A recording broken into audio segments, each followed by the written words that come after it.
வணக்கம். நான் மருத்துவர் முத்துக்குமார், ஆசாரிப்பள்ளம் அரசு மருத்துவக் கல்லூரி நுரையீரல் சிகிச்சை பிரிவில் பேராசிரியராக இருக்கின்றேன். இன்றைக்கி நடந்த ஒரு நிகழ்வு, குளோரின் கேஸ் லீக் ஆனதுனால என்ன பாதிப்பு வரும் அப்படிங்கிற மாதிரி பொதுமக்களுக்கு ஒரு விழிப்புணர்வு கொடுப்பதற்கான ஒரு பதிவு இது. அந்த குளோரின் கேஸ் அப்படிங்கிறது அந்த லிக்விட் ஃபார்மில் இருக்கக்கூடிய ஒரு கேஸ் லீக் ஆகும்போது அது கேஸாக பாதிக்கக்கூடியது.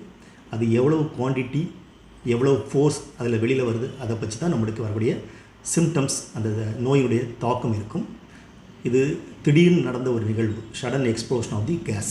இது நம்ம என்ன சொல்கிறோம், டாக்ஸிக் ஃபியூம் இன்ஹலேஷன் அப்படின்னு சொல்கிறோம். இது பெரும்பான்மையாக நுரையீரல் தாக்கக்கூடிய ஒரு நிகழ்வு.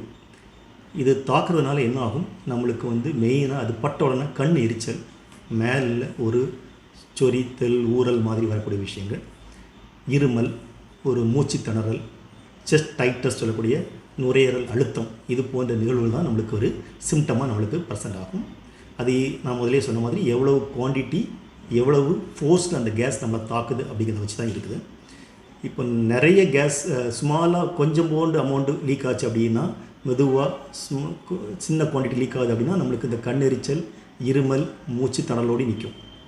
அதே இது அதிகமாக சடனாக ஒரு ஹெவி கேஸ் எக்ஸ்ப்ளோஸ் ஆகும்போது அது நம்ம நுரையீரலை தாக்கி, நுரையீரலில் ஆல்வியோலின்னு சொல்லக்கூடிய அந்த கேஸ் எக்ஸ்சேஞ்சை போய் தாக்கி நம்மளுக்கு நுரையீரல் பாதிப்பு ரெஸ்பிரேட்டரி ஃபெயிலியர், ஏஆர்டிஎஸ் சொல்லுவாங்க, அடல்ட் ரெஸ்பிரேட்டரி ஃபெயிலியர், இதை மாதிரி போய் நுரையீரல் பாதிப்பு நம்ம ஐசியூவில் அட்மிட் பண்ணி பார்க்குற அளவுக்கு அது வாய்ப்புகள் இருக்குது. அது ரொம்ப ரேராக இதை மாதிரி எக்ஸ்ப்ளோர் ஆகும்போது அந்த ஸ்மெல் வரும்போது நம்மளுக்கே தெரியும், நேச்சராக நம்ம அந்த இடத்த விட்டு வெளி இடத்துக்கு போகும்போது அந்த விஷவாயிலேருந்து நம்மளை காப்பாற்றி கொள்ளலாம்.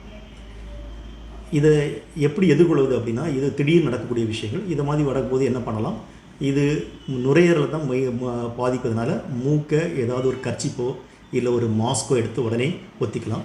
இல்லைன்னா அந்த இடத்த விட்டு நவுண்டு நிறைய நல்ல இயற்கை காற்றுகள் வரக்கூடிய இடத்துக்கு நம்ம அதை போய் நின்னால் நம்ம அதை காத்துக்கலாம். ஏன்னா அது இயற்கை காற்றுல வரும்போது அந்த லிக்விடில் அந்த கேஸ் இது டைல்யூட் ஆகும்போது அதனுடைய தாக்கம் நம்மளுக்கு குறைவாக இருக்கும். ஆனால் மெயினாக நம்ம அந்த இடத்த விட்டு உடனே விலகி வேற ஒரு இடத்துக்கோ நல்ல ஒரு இயற்கை காற்று வரக்கூடிய இடத்துக்கோ மூவ் ஆனால் நம்ம அதில் காப்பாற்றி கொள்ளலாம். பட் இதை பற்றி ஒரு விழிப்புணர்வை கண்டிப்பாக அரசாங்கம் தேசிய பேரிடர் மீட்பு ஆணையத்தின் மூலமாக நம்மளுக்கு மக்களை கொடுக்க வேண்டும். ஏன்னா இது ஒரு சடனாக வரக்கூடிய ஒரு நேச்சுரல் கலாமிட்டி, இது வரது இல்லை, இது ரொம்ப அக்கேஷ்னலாக ஒரு மில்லியன் டைம்ஸ் வரக்கூடிய நிகழ்வு.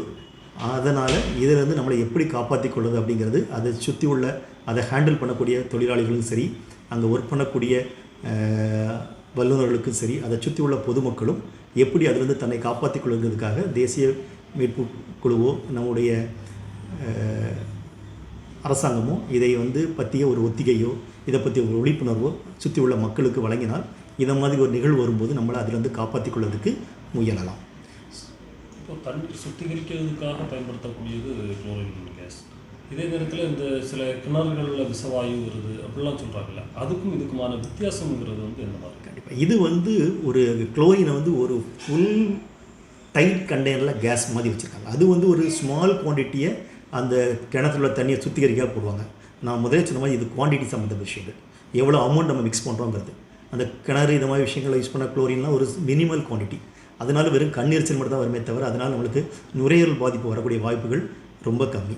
பட் இதை மாதிரி ஒரு air tight liquid sudden explore ஆகும்போதோ லீக்னாலும் நம்மளுக்கு ப்ராப்ளம் இல்லை. சடனாக எக்ஸ்ப்ளோர் ஆகும்போது கண்டிப்பாக இதனுடைய பாதிப்பு ஹெவியாக தான் இருக்கும்.